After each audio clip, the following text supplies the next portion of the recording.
Mm-hmm. Therefore, since Facebook is a bidding algorithm, if there's people spending big bucks, which, Donald Trump and Joe Biden were spending millions of dollars a day pretty much on advertising, it's almost inevitable for it to go up. And then every Q4 ad cost goes up as well. Mm-hmm. So it was like a mixture of both, but that's why this year has been like a lot more expensive than, or a lot more pronounced than other years that I've been advertising on Facebook. And I believe it's for that reason that it's happening. But things should be cooling off now. Like the elections are, I guess you could say they're over. Yeah, pretty much. It just let you know. I think that was awesome value. I started recording a minute ago. Oh, okay. That's cool Yeah, no, too. I just saw the recording. No, yeah, I just wanted to let you know about that. I think that was good to know because I honestly didn't know until last week that ads were a lot higher, and what you just told me that Facebook ads were, you said your pages were flagged. Yeah. Like lately, like Facebook, in general has just been like super, like they turned on like they're pretty much like, I guess they're like their AI to like super strict. Like Mm-hmm. even though like you might not be doing anything wrong at all, like you might be running the most like white hat offer there is out there, selling shirts maybe, and you still running a risk of getting your ad account flagged. It's not gonna be like, they might flag it and then they give Yeah. it back, because that's usually what's been happening. It's still annoying that, like you're running perfectly fine, everything is compliant with Facebook, and then it gets shut down. You wait a day, they give it back, and then next week it might happen again type thing. Yeah, and that's annoying, and that's why a lot of entrepreneurs, they say, you can't always rely on Facebook advertisement. You got to rely on other avenues as well. But before we even talk about that, just give us your origin story, Danel, how you got into entrepreneurship and e-commerce.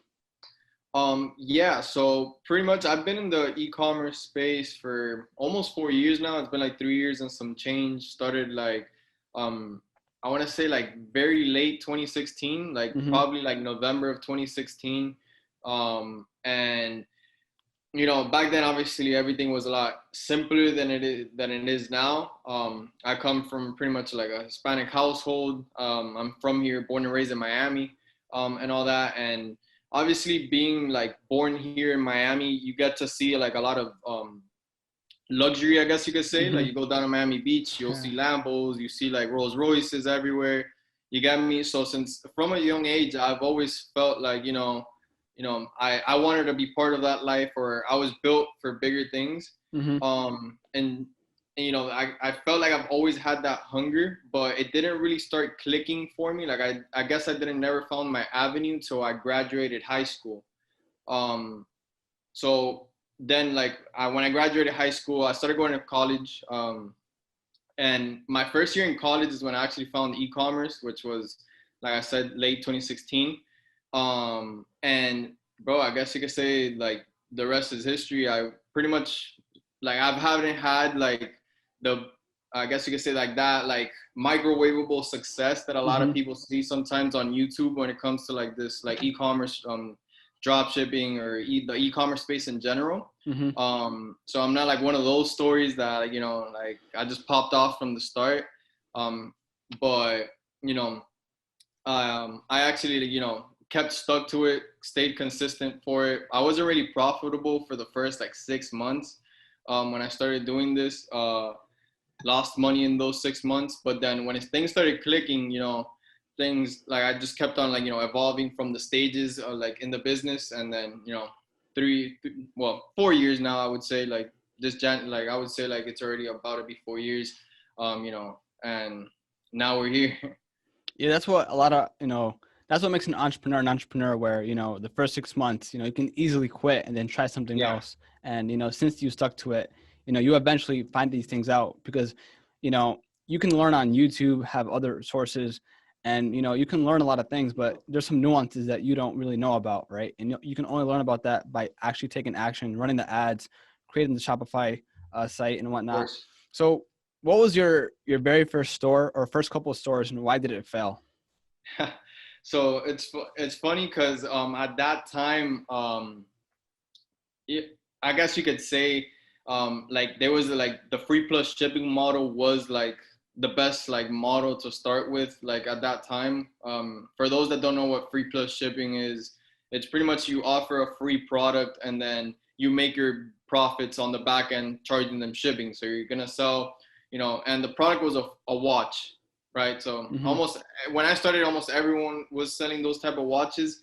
So I guess I hopped on that trend of selling, like offering a free watch and then charging shipping on the back end, and using influencer marketing essentially. And since like everyone was doing it at the same time, I guess like that's why like I didn't see that like super big success with it, just because it was like super saturated. Like you would see like the same ad, like literally like the same exact ad from like 3 different like Instagram pages with on the same influencer like in a week type thing. So I feel like that was one of the biggest things why like that first store failed. And then yeah, that's pretty much why I believe it didn't go as well. Like I got my first couple sales. I gotta admit that. Like that's kind of what made me realize that it was possible, because I started making like my first like $200-300 in a day in sales and stuff like that. And I'm like, oh shit, like you can actually make money it's with possible. The proof of concept so was, that's like what sparked it up for me, that like wanting to keep on going, even if I was losing money. Like it was just like that like seeing it like yourself that you could actually make money with this is kind of gotta attribute it to that. And I mean, it makes sense because if you're very new to e-commerce, you're not going to know everything, obviously, right? And someone told me that if you get your products from Alibaba, for example, they supply you, they try to make it as streamlined as possible, where they provide you the creative as well. So all you have to do is create your own copy on Facebook and then run the audience and whatnot. And over time, you kind of learn that if people use the exact same creative on Alibaba and use these same products, it's going to be hard to sell it. So you might have to create a new creative, and you probably learned that along the way, creating your own proper Facebook ads and whatnot. Yeah, even though like those times are like far gone, to be honest with you, like those are like when I first started, that was like the way to do it. Yeah. Essentially like everyone was like ripping each other's content, and it was just like a copy and paste game, who could get like the better like a boost in the algorithm with the same ads, same like landing page, same everything. But quickly after that year, like I would say already in 2017, 2018, like that stopped really working, because obviously the algorithms and Instagram and Facebook started to boost more like original content. Okay. So like obviously that's like the new, like the right way to do it, obviously, because you can never really build something sustainable if you're literally just copying your competitor. You're honestly just always going to be a step behind, and especially if you're copying it like identically. Like that's like, you feel me, like almost impossible, and you could even get in trouble for that, for like copyright purposes and all that, if you literally steal like videos from competitors. But I guess that was like the way that everyone was doing it back then, to be honest. At least that's how I saw everyone on YouTube doing it. So yeah. Wait, so you said you made your first couple $100. The proof of concept was there, but in the first 6 months, you weren't profitable. Maybe you were breaking even, right? But what was that point? What was that point where things changed, and what was it exactly? Was it your landing page, your ads, your creative, exactly? Okay. So very good question. So pretty much the pivotal point for me when it came to that was I kept on trying to test with influencers, because at that time influencers like was the best way. I tried Facebook like as my first thing. That definitely flopped out, and I quickly moved away from it, straight to influencer marketing. And essentially what really did that pivot for me was I actually paid someone for consulting on my like not only my product, my like pretty much to dissect what I was doing, because in that whole time it wasn't that I wasn't getting sales at all. I was getting sales. I was just not getting a lot of profitable sales. Like I'll be profitable maybe like one day, and then I'll be unprofitable 2 days. Yeah. So it's like I kind of had something, but I didn't really dial it in yet. And it honestly got to a point where I was just like, you know what, like I need to realize that I can't have a big ego and an empty bank account. And there's obviously people out there that know a lot more about this than I do. clearly, because I'm not making money from it yet. So I actually paid someone a very little amount. It was like $100 um, for a consulting call, and he showed me pretty much how he was doing it. He was running the same model, um, like free plus shipping and all that, using influencers, and he pretty much showed exactly like he guided me like how he was doing it. He showed me a couple like influencers that he was working with. So I took notes on all that, and once I fixed all those things, which came down to mostly like my creative, the influencers that I was using was the biggest pivotal point at that point.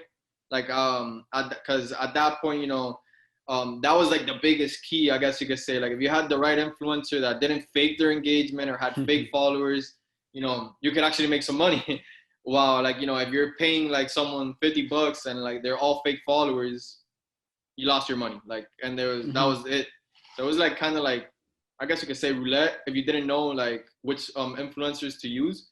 So that was really the pivotal point. At that point, I built up my cash flow by that way. After that, I started to become more profitable, shifted away from the watches. That's a big key as well. I changed products. Okay. That was one of the biggest things because, that was already getting saturated with the watches and all that. So I realized, I got to steer away from it. That's not the only product that I'm going to be able to sell or I can sell.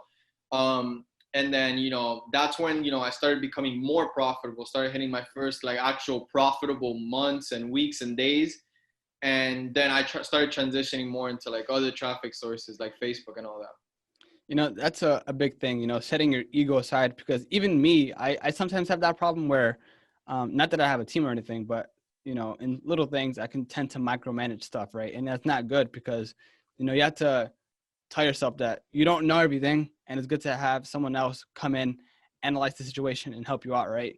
And you paid that guy the consulting gig, and it helped you out. And I think a lot of entrepreneurs, they want to learn everything for themselves and just be a solo entrepreneur. But I think in reality, as you scale your business, you're going to need a team to help you out, maybe VAs, freelancers, and whatnot.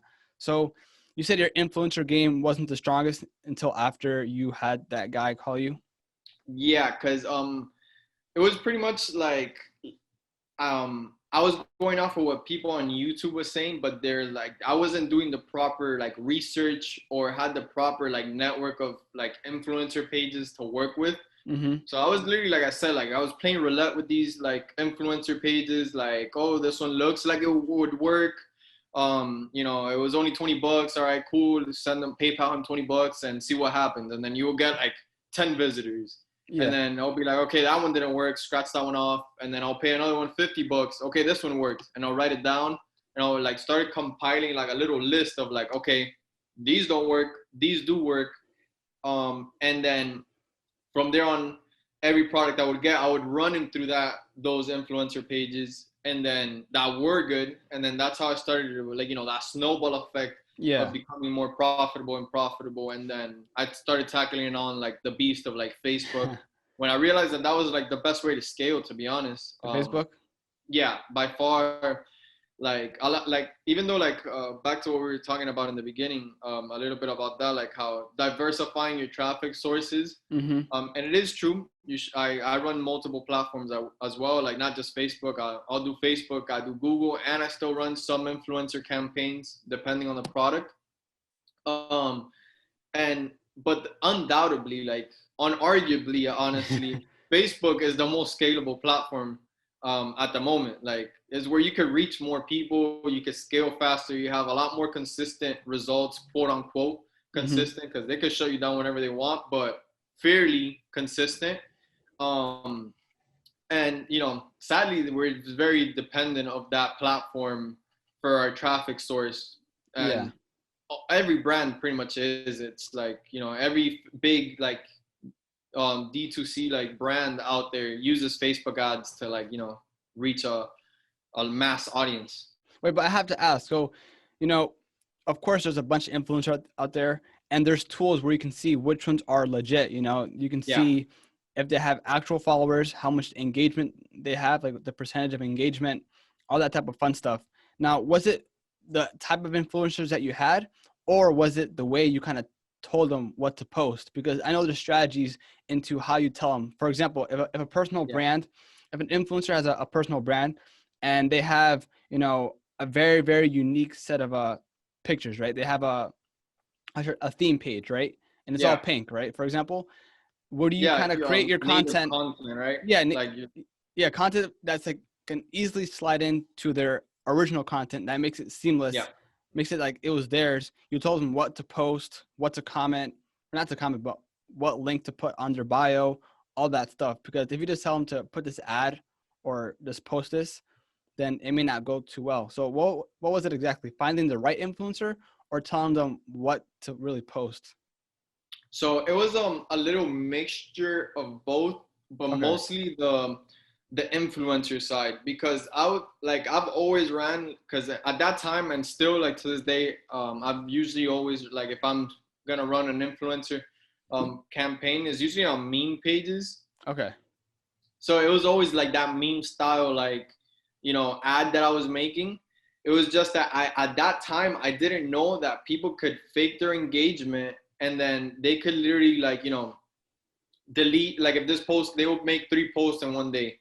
And then if 2 of the posts didn't get like enough engagement or look good enough, they could delete those posts, just leave that one that did good up, and kind of hide, over time, like, their engagement. So when you would go on like Flanks, which was like the software that people used to use back then, I don't know if they do anymore. um there, like, it would come out like the engagement ratio, and it'll be like, okay, it looks good, like it looks legit. And then you would post and it would be like, wow, like this just sucked.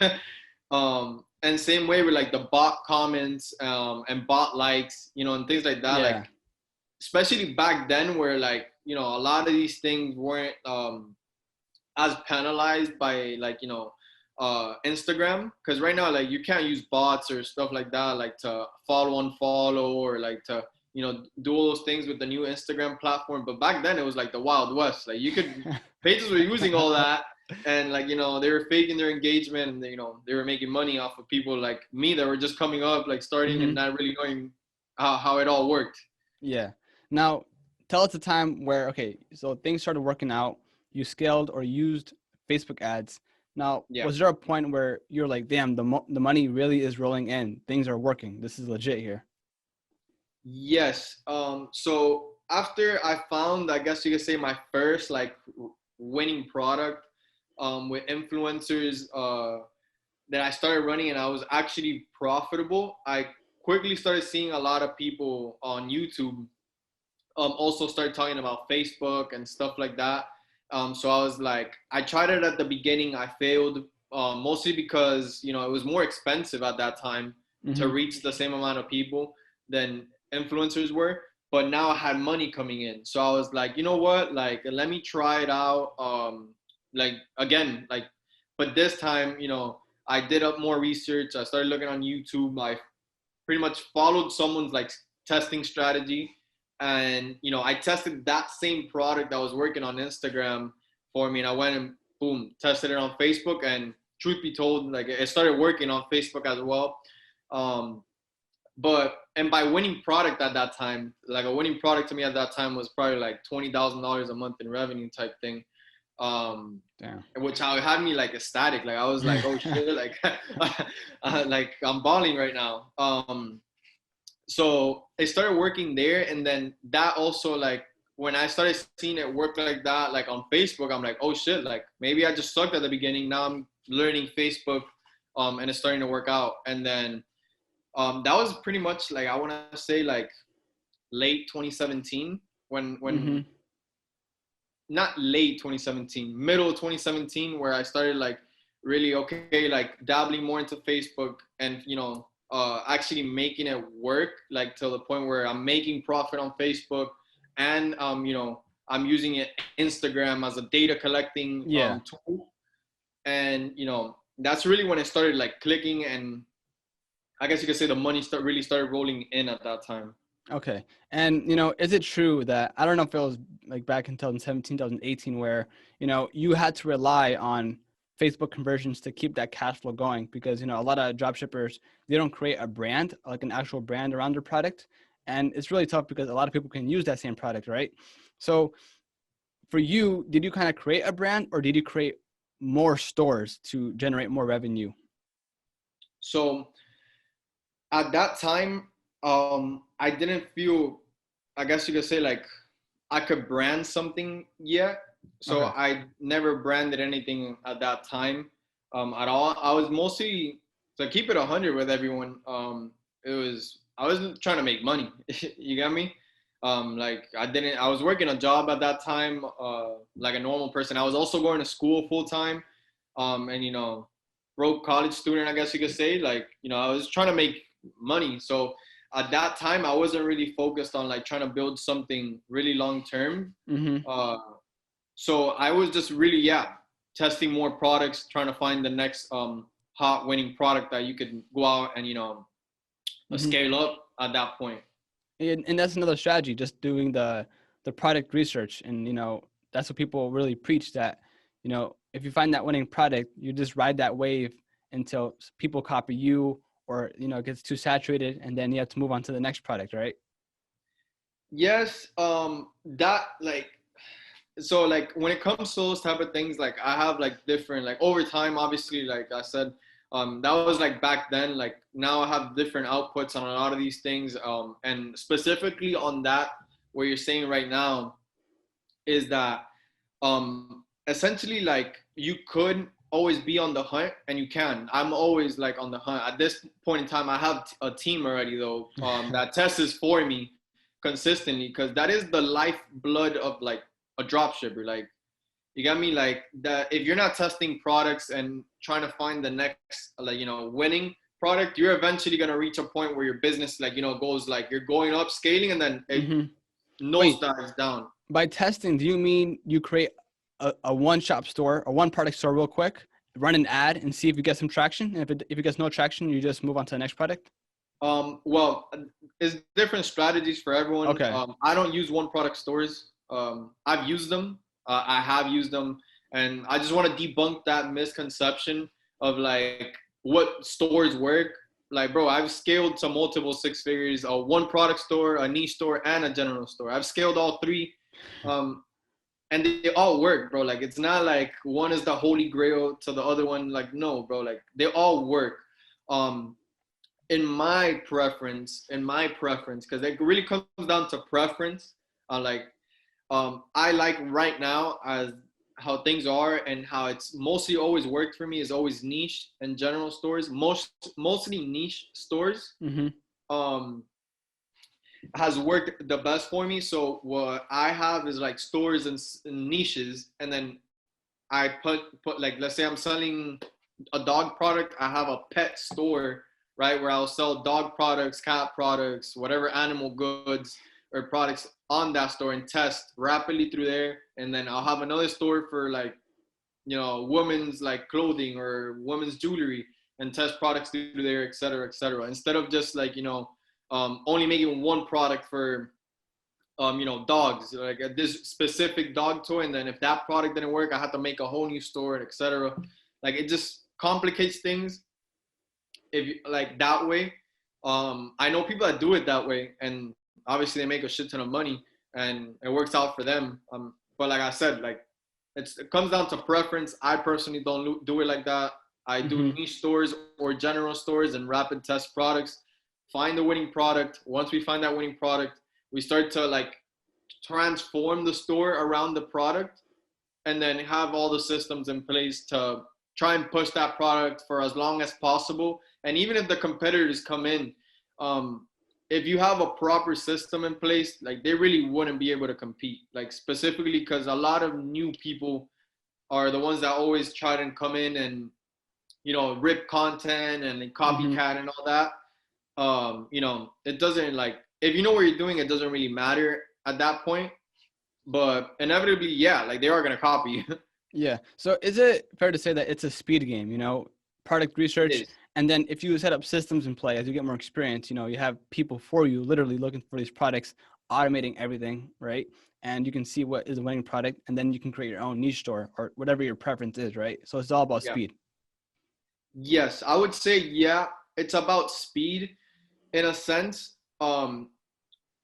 for the simple fact that, like, you know, why does speed play a factor, right? So the reason that speed plays a factor in this industry when it comes down to finding a winning product and then scaling is because if you stay, from my experience, like Mm-hmm. some other people might have a different experience other than this, but from my experience, um when I've first found winning products, like I want to say like last year, beginning of last year, after I just had a great Q4. I was testing products again. I was back on the hunt, as you would say, and I found a winning product in January. As many people know, and for those that don't know, February is usually like the worst month for many drop shippers, just because it's Chinese New Year. So China's in vacation for like a couple weeks. So it's a time where a lot of drop shippers take the back seat. You get me? Mm-hmm. And I found two winning products actually that month. But here's what happened. I wasn't scaling aggressively. I was just literally maintaining at a couple like $100 or a couple like 2K a day, like really not trying to push anything. Because you don't want to get yourself in a bad position in February. So like if you can't ship out. So what I realized in that time is that if you don't take advantage when Facebook is, you're winning in the algorithm, Facebook is giving you the good traffic, like everything seems to be good, there's always going to be someone that's going to see that product and is going to come in and it's going to outscale you and outbid you and blow you out of the park. And that's, fun fact, that's kind of how I find most of my winning products. Yeah. Like by doing that to other people, like Yeah. so It that's makes how I sense. know that it works, huh? No, it makes sense because that applies to big businesses as well. Because I was reading this Yeah, book called like the 22 Immutable Laws of Marketing, and literally, you may think that if you have the very first product or of that category, you're gonna win. But the only way to win is to market your product, right? However, if correct. you have a really small budget and you have a really wealthy, rich business that has all these Of course. resources, they can just out market you and just they can conceive Yeah, that they've pretty been much. the first guys to make that product, but in reality they weren't, and they just put in a lot more money than you. Yeah, that's essentially like how I see it, and then that's why speed plays a factor into it. Like you want to you don't necessarily always got to be the first person there. Yeah, Like that sucks. and that's how I like my biggest winners have always been um in that situation where I find the product just before like the competitor starts to scale like really hard. And since like I've been in the space a bit longer time than others, I guess you could say, like I already have systems in place where like if I see the product, it works, we could scale rapidly, and still have everything on check. So that's like my ideal situation when I see a product. Like if I see that they're about to start to scale a product, I'll go and test it. If it works, we're gonna go get everything in place, get the stock in place, emails, text messages, pretty much everything set up, and try and outscale them with marketing and everything, getting custom content done, things that pretty much that they won't be able to do because or they aren't doing at that time. We just go and try and beat them a lot faster and with more capital behind it. Mm-hmm. And truth be told, it works like most of the time that I've done it. Like almost every winning product, thinking back on it, like has been in that type of situation. Okay. If you were, with your experience now, and of course you can't give away all your insights because people just know what you're doing, right? But if you were to, have a post note right next to you and, have a pen and write, 3 bullets, 2 bullets, like some notes to your earlier self when you first got Okay. into e-commerce, what would you write down to help yourself out? Like, what are some key elements, some golden nuggets here that are essential that you should know about in the beginning, or Okay. any new beginner? So this first one is the most critical and pivotal one that if you don't have this one bulletin point like ingrained into your head or your subconscious mind, like this industry ain't for you. And it's you need to be resilient.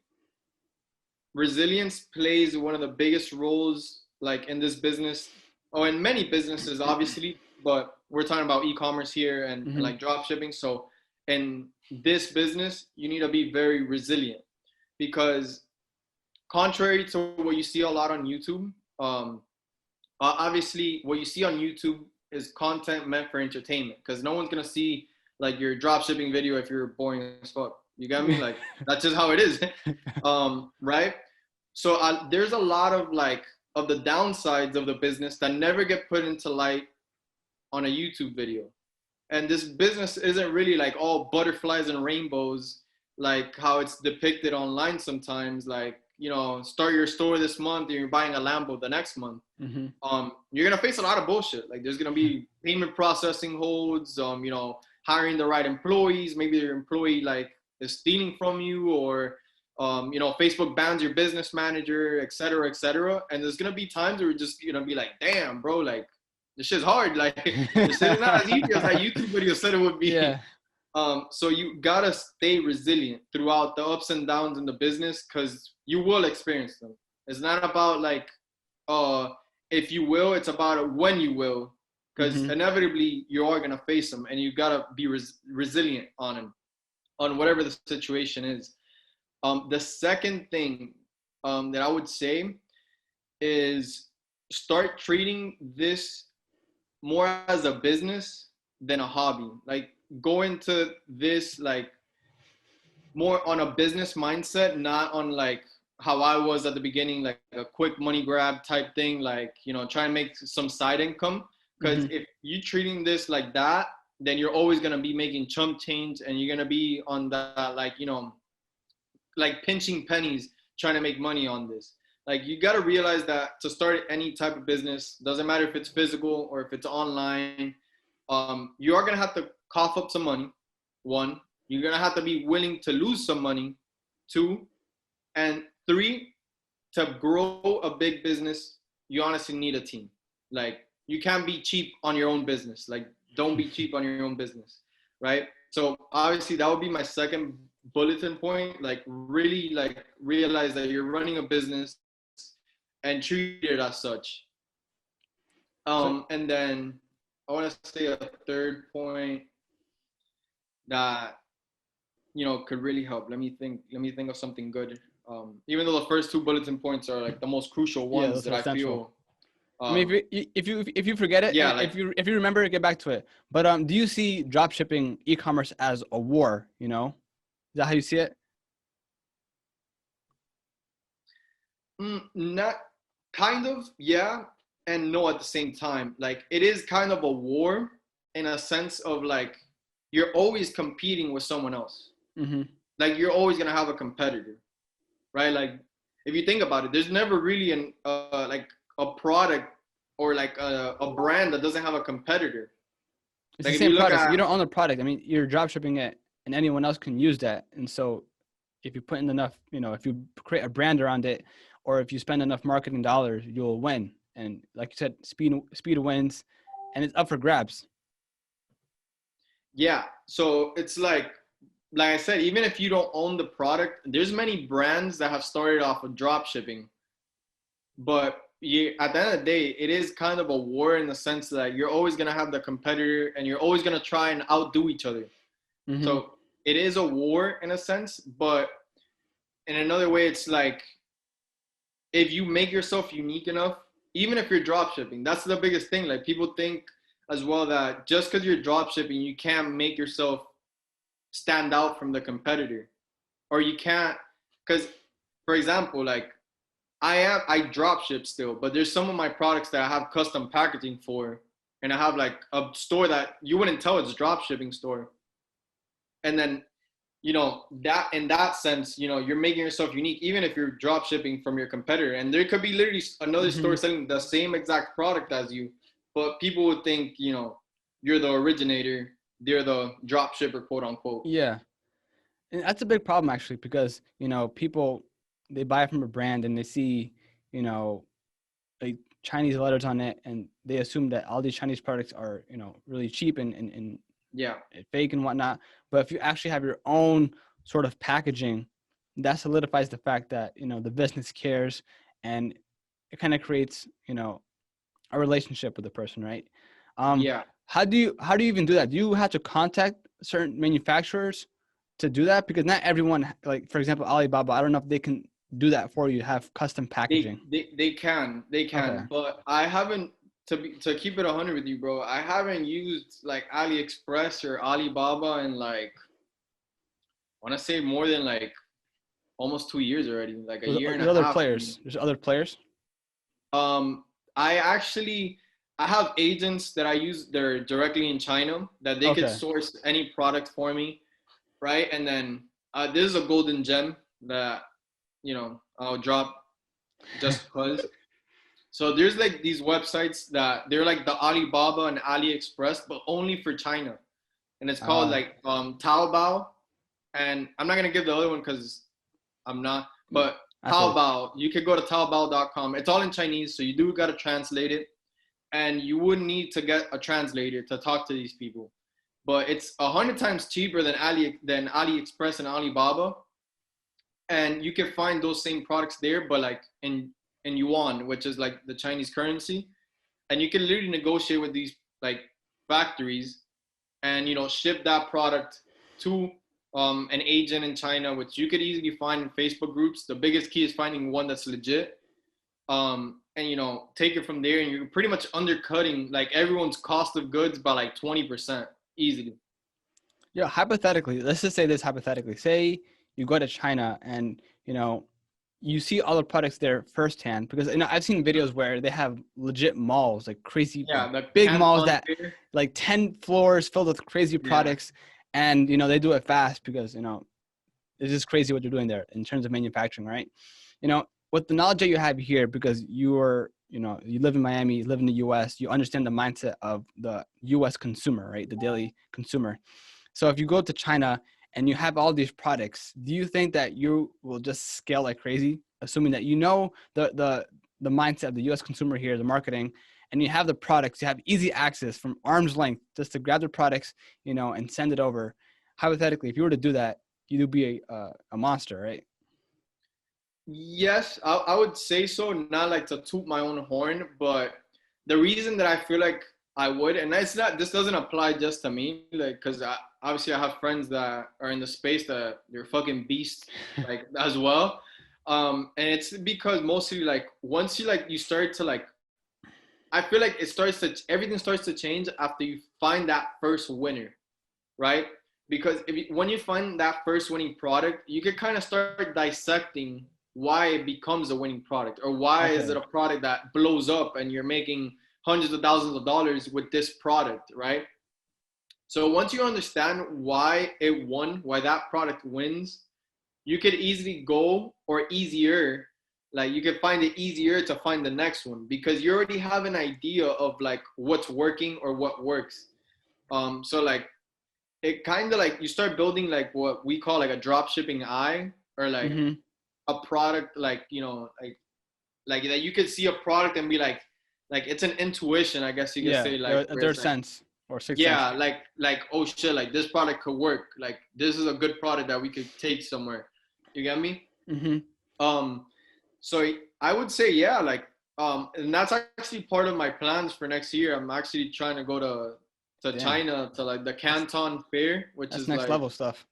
yeah, Yeah. which is like the big, like what you're saying, like the 10 floors of like it's like the biggest pretty much like product like exposure, like fair, I guess you could say, Mm-hmm. there is in the world. And it's like, bro, like you can't even walk it in one day, from what I heard, like of how Yeah. big it is. I was gonna go actually last year, but I didn't go because I applied too late for the visa, because you need a visa to go to China. Mm-hmm. And I applied too late for it, and then whatever, it didn't end up falling through. But hopefully for next year I am gonna go, if COVID and all that, lets us. Yeah, that'll be dope. So many startups are actually moving to China, more specifically Shenzhen, because the manufacturing there is crazy. And Yeah, if you're a startup here in the US or in Europe, it takes very long to get your products, manufactured and sent to whatever you are. But if you're directly in China, it'll take weeks for your prototype to be made, right? yeah. And things are a lot faster in China. It's just crazy. Now, how do you know what product works? You can have all this data, you can do different tests, have different creatives, but what and you have like 10 different products, 10 different stores, how do you know that this product is working in the why? Yes. Like, what's the why? Is it, do you do A/B testing for certain things, or how do you find out that Okay. why? So how do you like the question is pretty much like how do you know it's a winning product? Like how do you know Yeah. it's gonna How's it not luck? Like, how's it not a fluke? okay. So essentially at first, yeah, you're gonna have to go through a couple products, but what something that's always hold true to me to how I've seen things is that a winning product always reveals itself early on. And by what I mean it reveals itself, it doesn't mean that you're gonna be like cracking $1,000 a day on the first day, because it doesn't always play out like that. But you are gonna see in the metrics, because it mostly comes down to like data, like Okay. reading data. You are gonna realize that this product is an outlier from the other products that you're testing. And those outlier metrics are the most important one is obviously purchases. Mm-hmm. It's gonna receive purchases, like right. Um, and then the second things is like your CPMs, and your CPCs and CTRs, which CPC is cost per link click, CTR is your click through rate, and then even though CPMs aren't controlled by you, that's like pretty much a CPM is a cost per 1,000 impressions, and Facebook determines that to whatever they want it to be for you, Mm-hmm. to be honest. But there's something that I've noticed recently, like right now, is that if Facebook doesn't like your product or your creative, you're gonna realize it because you're gonna pay a lot more to test that product, right? Mm-hmm. And when it comes down to like realizing why it is a winner, like it reveals itself. Like you don't really gotta question much of it. Even if it's not profitable the first couple days, like you start to see sales from the start. Like you start to see sales, and then how I see it, like so everyone can understand, is that finding a winning product sometimes it's like building a puzzle. Like you might not have the full puzzle together from the first test, right? But you are gonna have like on the first test when it's a real winner, some of the pieces are gonna be like forming up. Like you're gonna be like, okay, cool, like this ad is working with this audience, and it's getting sales, but we're breaking even, right? So then you could be like, okay, cool. So let me try that same ad and change the ad copy. Boom. The next day, it works better. You're like, oh shit, cool. Like it's working a bit better. Now we're making 10% profit like today, right? And then you're like, okay, cool. How can I boost that more? My cost per add to cart is a little bit too high. Like, I'm paying a little bit too much for customers to add to my cart. Then you could be like, okay, cool. Let me go to my website. Let me lower the price. Let me raise the price. Let me change the offer and see if that converts better. Boom, you change it. It starts to work better. Now you're at 20% profit with the product. You're like, oh shit, like now it's starting to work. Now I'm making money.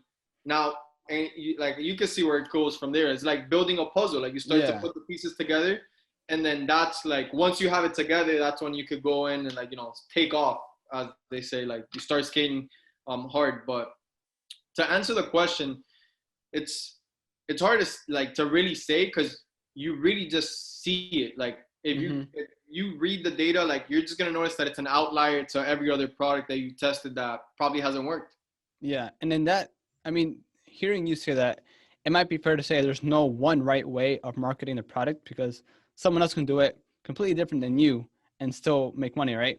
And that's why it's important that you do a lot of testing, and you can't be afraid to spend marketing dollars here, because if you do all those tests, or if you're afraid to do all those tests, then you're not going to see what works and what doesn't. Correct. That's one of the things also that, like, I feel like a new beginner right now in Facebook, like they need a bit more budget than they would have back in the day. Because right now, like in the state that Facebook is in, you do gotta like tweak more things, and your product tests are a bit more expensive, and you do gotta move pieces around in order to find that winning combination. So yeah, like I guess you could say like Facebook has made it more like you actually need to know a little bit more about marketing than when I first started, which was like people copying people and launching stuff and pray that it worked. So now, of course, a lot of people, a lot of entrepreneurs, once they become successful or once they find success in a certain area, right?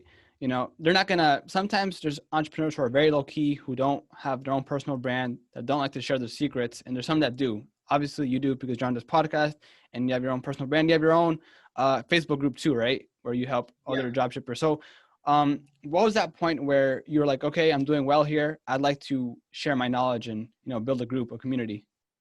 Bro, so I feel like I fall in between like those people that, I have a personal brand ish. Like I don't feel like I'm a really big like personal brand in the space as of yet.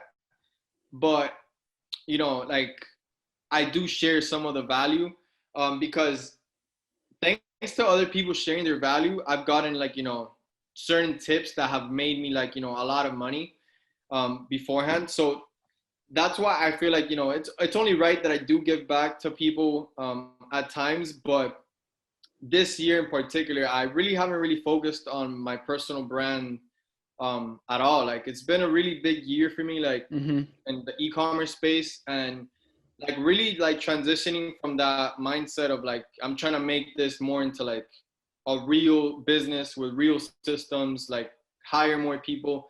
Like I underestimated how much time that takes to really build a foundation like that. Yeah. To really be like pumping like bigger numbers, like 7-figure numbers.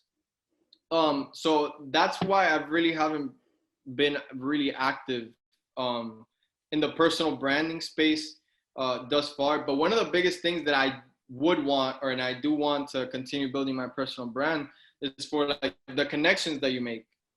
And I'm not just talking about like connections with like higher, like, like people that are doing good. Because at the end of the day, like you could learn a little bit of something from a lot of people. Like even a beginner could test something out, develop this thing, and it works amazing.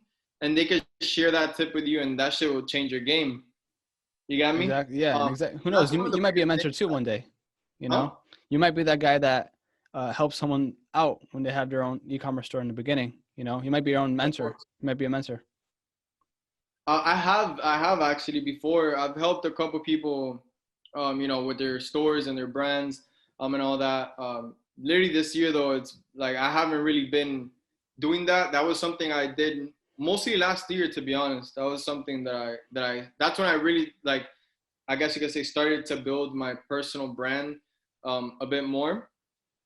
But this year, I decided to go full in. No, a lot of people, they have that. It's actually a huge challenge, to run a business and then to run your personal brand, because you can literally just focus on one thing and it'll be a lot of work. Just imagine just doing two things at once, and it's important that you set up those systems in play, and that's once you have that cash flow going, once you have more time in your hand, then maybe it makes sense to build up your personal brand and get those connections and, just expand. Yeah. Is that like, believe it or not, like making content and like building a personal brand is not as cake as people might think it is. Like it actually takes a decent amount of time, like editing your videos, like things like that, which, obviously if you're running a business, how you said, like simultaneously with that, like, they can interfere with one another at certain times. So that's why, like, I guess I took that, like, I'll stay low key, build like an actual like business, and then, maybe possibly next year I'll get back into like the personal branding space. But this year I just literally, especially right now in Q4, like it's been like 100% focused into like the e-commerce space and a couple other businesses that I have. Mostly everything I do revolves around e-commerce though. Yeah, I feel you. So then I don't want to take too much of your time here, but is there like anything that you want to say, any shout outs before we part ways, before you give your last words? Shout outs. Or any like last tips, advice that you wanted to share that are valuable? So any last tips would be stay resilient, start testing products consistently, never get comfortable once you're in the high horse, because I feel like I felt victim to it as well, just as many other people that I've spoken to about it. Like, never get comfortable while you're in, like, in the winning season. Mm-hmm. And your mindset, always work on your mindset, always invest in yourself. And by investing in yourself, I don't mean like go out and pay like every consultant or mentor out there. Find the right person that clicks with you, that, actually, resonates with you. And it doesn't have to even be like a mentor in that space. You could find, personal trainers, a book club, like read more, educate yourself, keep growing mentally. Because even though it sounds like, like it has no correlation to business, like that by itself, honestly, could put you like light years ahead of your competitor. Yeah, I think as long as you continue learning and adapting, because marketing, keeps on changing. There's different strategies that come in It's play. always changing, bro. You know, Like what's working like right now, yeah, like I could potentially give a strategy out right now, and then if people yeah, are seeing this next year and they try it out, it might might be not be obsolete. working. Yeah, Yeah. yeah. So yeah, bro. If people want to find you, hit you up, where can they find you? They can find me on my Instagram. My Instagram is my name. It's Danel Cabrera. And I'm not as active, but when I do post, it's a lot of value. And I always try to help out. My DMs are always open. I always reply to people from whatever they want. If they would need help with anything, I usually, when I have time, I'll answer back and give them tips and help people out, help the community. For sure. So I'll add that in the show notes. So if anyone clicks on the podcast in the description, they can just click on your link and go to your Instagram and maybe DM you. All right. For sure, for sure. So then, it was a pleasure, bro. I appreciate it. It was a pleasure, man.